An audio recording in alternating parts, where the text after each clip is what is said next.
My name is Richard Patterson. I'm the master blender for White & Mackay, representing obviously the Dalmore single malt, the Jura and the Fettercare and the Tam Nouveau.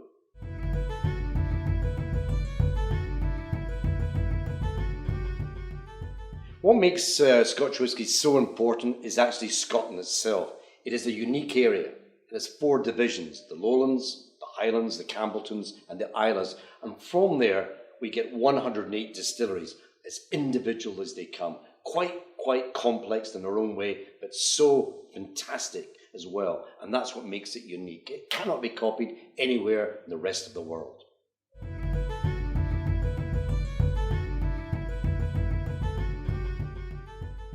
The receptacle of serving whisky is so important, and I take this by using this synopsis. We need to have the right cask that will mature the whisky. And it's the same with the glass. You must have the right glass to assess the whisky. Now, many years ago, we had the typical Paris goblet, which was, of course, very important. But when it came to assessing the whisky in a bar, can I just show you and make sure? See, when you swirl it around, you end up putting most of the whisky on the floor before you even nose it. Whereas the Glencairn crystal glass has that shape, similar to the blender's glass today, that allows you to pour it into the glass, but more importantly, hold it, allows you to look at it, swirl it around, smell it, and then appreciate it.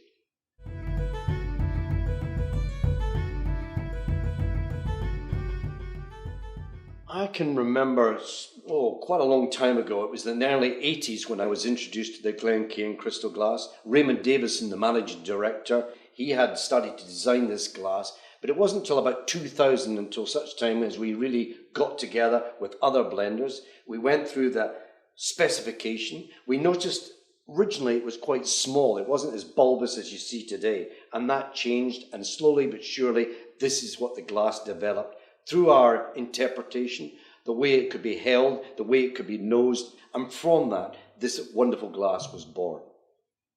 It's very much shaped like the normal Copita glass that you can see. This is the standard glass that we use for assessing the whisky. So you can see already the similarities here. The bulbous way that you hold the glass at the bottom, you don't get too much contact with the skin, therefore you're not warming the whisky, but it allows you to swirl the whisky around and to get right into it, almost in the same way as a master blender.